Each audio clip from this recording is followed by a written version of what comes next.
সাপ্তাহিক ছুটিতে বাড়িতে চলে আসলাম, সাথে 10টা কবুতরের বাচ্চা কিনে নিয়ে আসছি। খালা এখন কবুতরের বাচ্চাগুলোকে সুন্দর করে কেটে ধুয়ে পরিষ্কার করে দিচ্ছে। বাকি কবুতরগুলো এখনও খালার কেটে পরিষ্কার করা হয়নি। বর্ষাকালে গ্রামীণ পরিবেশ গাছপালা সবুজে ভরে উঠেছে, আমার দেখতে বেশ ভালোই লাগে। গুড়ি গুড়ি বৃষ্টি হচ্ছিল আজকে। আমি যখন ভিডিও করতেছিলাম তখনও বৃষ্টি হচ্ছিল, আকাশে কালো মেঘ।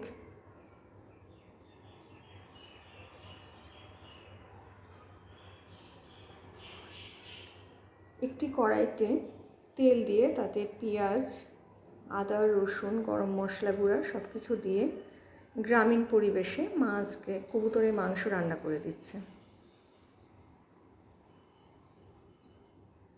আমার ভিডিও করতে ভালো লাগে, তাই আমি ভিডিও করি।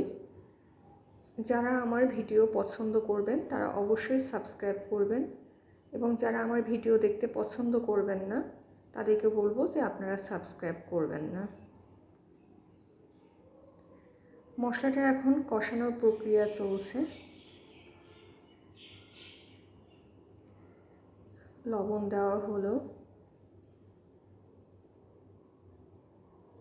শুকনো মরিচ বাটা দেওয়া হলো। আমরা খুব বেশি ঝাল খেতে পারি না, এই জন্য শুকনো মরিচটা খুবই সামান্য পরিমাণে দেওয়া হলো। হলুদের গুঁড়া দেওয়া হলো। এভাবে গরম মশলা গুঁড়া সব কিছু দিয়েই মশলাটাকে কষিয়ে নেওয়া হচ্ছে। এরপর কেটে পরিষ্কার করে রাখা কবুতরের মাংসগুলোকে দিয়ে রাখা হবে।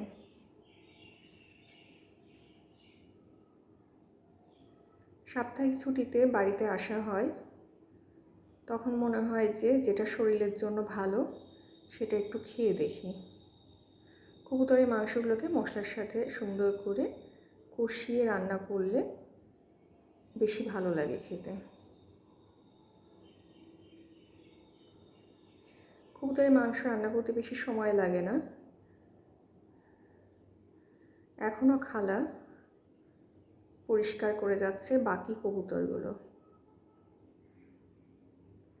খালা খুবই সুন্দর করে মাছ মাংস কেটে পরিষ্কার করে দেয়। এদিকে কবুতরের যে মাংস সেটা হচ্ছে কষানোর প্রক্রিয়া চলছে।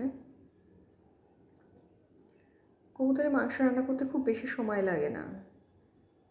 মাংসটা ভালো করে কষানো হয়ে গেলে সেদ্ধর জন্য সামান্য পানি দিয়ে দেওয়া হবে।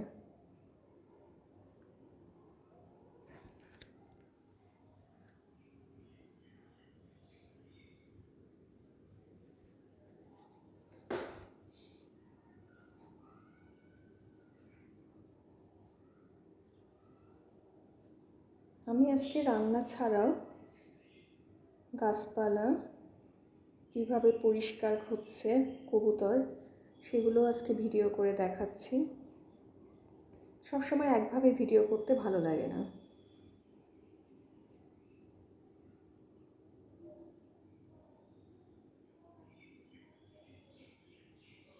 আজকে মা কাঁঠালের এঁচোড় রান্না করেছে এবং গরুর মাংস রান্না করেছে।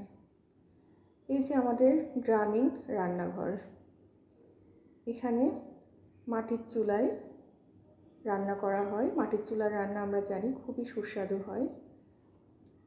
মা ঝটপট করে ফেললো কবুতরের মাংস।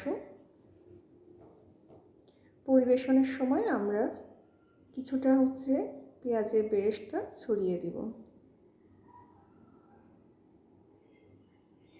আল্লাহ হাফেজ।